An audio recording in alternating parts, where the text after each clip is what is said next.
Shalom. The treasure of the Lord is just waiting to be discovered.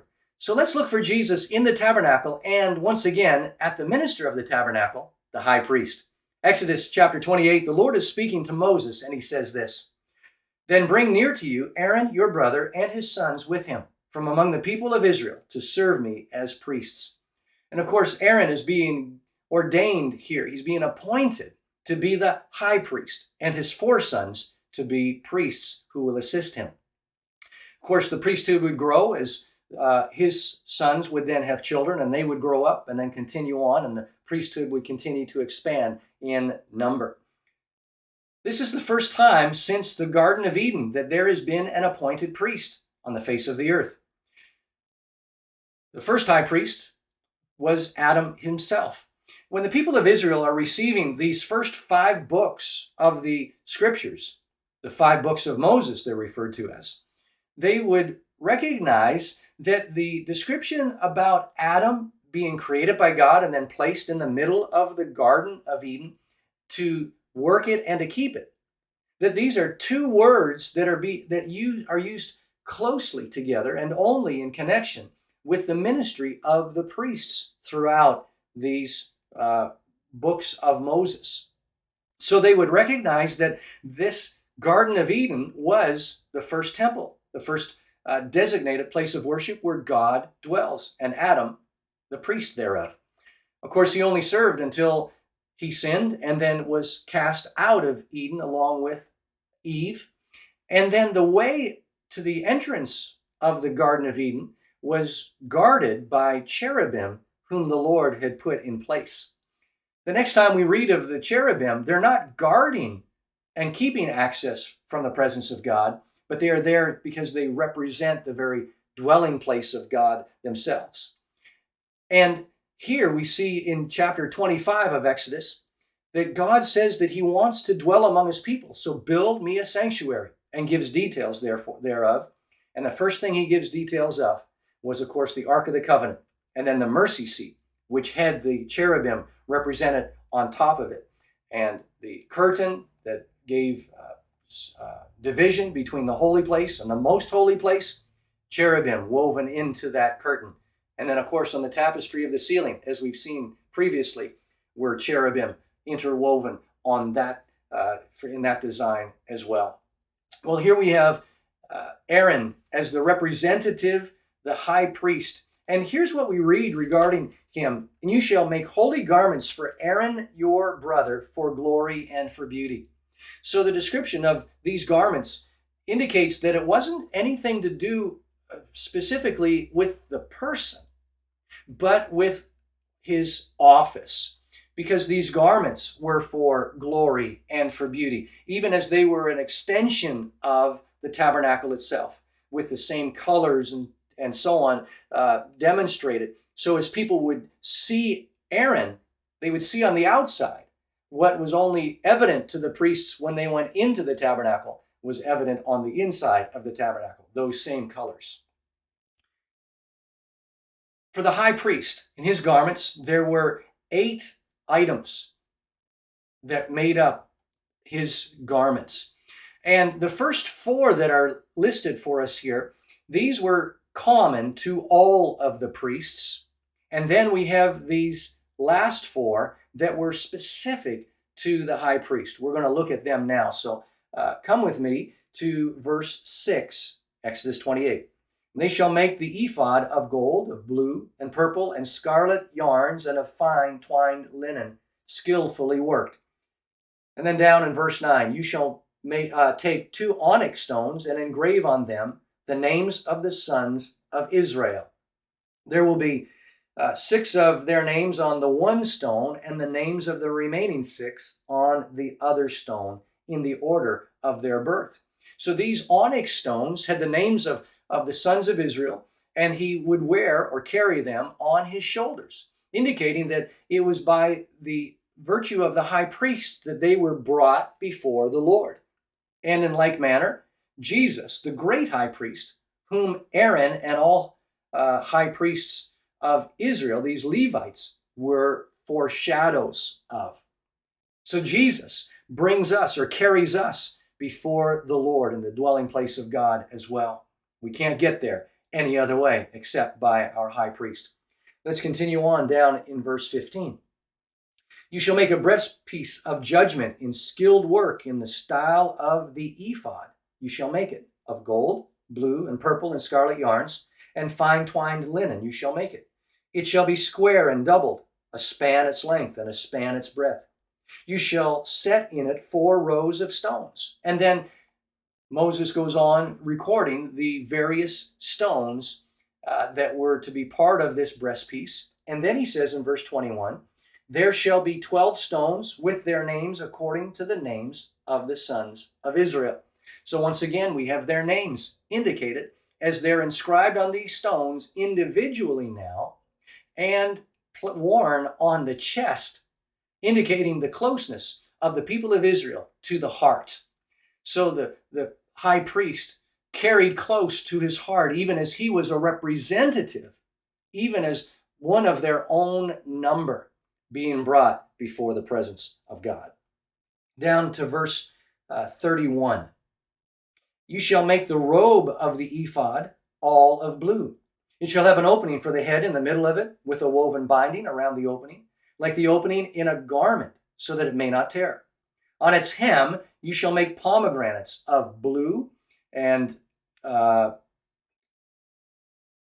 purple and scarlet yarns around its hem, with bells of gold between them, a golden bell and a pomegranate, a golden bell and a pomegranate around the hem of the robe.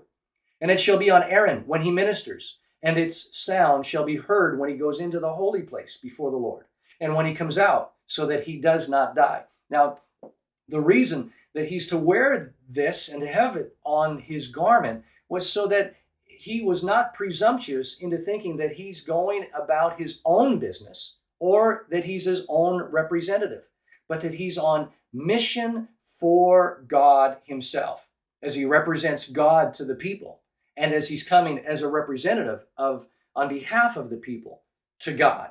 So he's on a holy mission. So the constant sound, but it's not would remind him of this holy ministry, but it's not a clanging. It is a subtle noise as they're moving against these fabric depictions of pomegranates, and shows us the picture of the fruitfulness of the people of Israel. He wants to make them fruitful. And as the pomegranate is made up of all seeds, there's no flesh in it, all seeds, it's indicating the fruitfulness of it to continue on with the blessings of God to all the nations. In 2011, Eli Shukron, an archaeologist in Israel, he discovered this golden bell, which is about the size of the end of my thumb. And it's believed, he discovered this with another colleague, and it's believed that it's possible that this was one of the bells of the garment of the high priest. Well, there's just a couple of more aspects here. In verse 36, we read, you shall make a plate of pure gold and engrave on it, like the engraving of a signet, holy to the Lord. And you shall fasten it on the turban by a cord of blue. It shall be on the front of the turban. It shall be on Aaron's forehead, and Aaron shall bear any guilt from the holy things, that the people of Israel consecrate all their holy gifts. It shall regularly be on his forehead, that they may be accepted before the Lord. Holy to the Lord was the inscription on this golden plate, worn like a crown on his head as he went and ministered before the Lord, representing the people. And then you shall weave the coat in checker work of fine linen. So something like a waffle weave idea, I guess you could say, if you were trying to picture what that checker work might be like. And you shall make a turban of fine linen, and you shall make a sash embroidered with needlework. And so with these items, these were the things that were in common with all of the priests. And a depiction of it here now is the white linen. And you recall, as we were reading, that the high priest was to wear all of this garment as he ministered in the holy place. But on the one day of the year when he was to go into the most holy place, the Day of Atonement, in Leviticus chapter 16, he went in wearing just those white garments. He didn't have on the rest of those garments, as it speaks of the purity as he goes into the presence of God. In Matthew chapter 17, we have a depiction of this very thing, but an even greater display of majesty and glory. In Matthew 17, Jesus takes Peter, James, and John with him to the top of a certain mountain in northern Israel. And we read that Jesus was transfigured before them, and his face shone like the sun, and his clothes became white as light. And in this, we have a depiction of the glory of God, but it's not just seeing his glory being displayed, but here we see a picture of him who is not far away from going to serve as our high priest.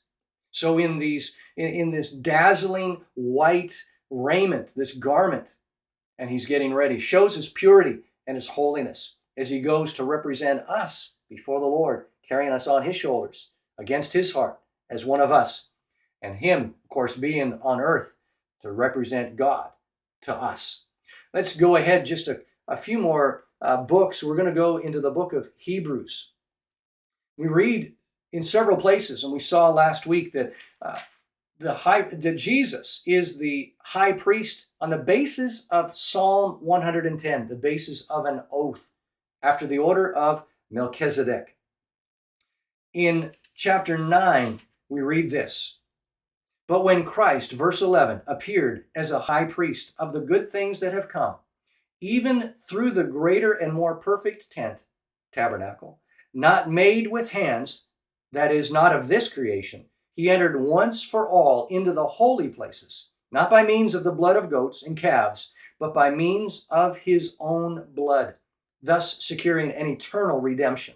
For if the blood of goats and bulls and the sprinkling of defiled persons with the ashes of a heifer sanctify for the purification of the flesh, how much more will the blood of Christ, who through the eternal Spirit offered himself without blemish to God, purify our conscience from dead works to serve the living God?" The only high priest who not only offered sacrifice to the Lord, but offered himself as a sacrifice to the Lord. And the only high priest who offered the sacrifice once and for all. Therefore, he is the mediator of a new covenant, so that those who are called may receive the promised eternal inheritance, since a death has occurred that redeems them from the transgressions committed under the first covenant. For where a will is involved, the death of the one who made it must be established.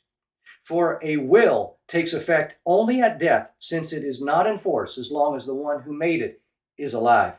Therefore, not even the first covenant was inaugurated without blood. And then we come down, and then we see in verse 23, "Thus it was necessary for the copies of the heavenly things to be purified with these rites, but the heavenly things themselves with better sacrifices than these. For Christ has entered not into holy places made with hands, which are copies of the true things, but into heaven itself, now to appear in the presence of God on our behalf. Nor was it to offer himself repeatedly as the high priest enters the holy places every year with blood not his own, for then he would have had to suffer repeatedly since the foundation of the world. But that is as it is. He has appeared once for all at the end of the ages to put away sin by the sacrifice of himself. And just as it is appointed for men to die once, and after that comes judgment, so Christ, having been offered once to bear the sins of many, will appear a second time, not to deal with sin, but to save those who are eagerly waiting for him. Let's eagerly wait for him.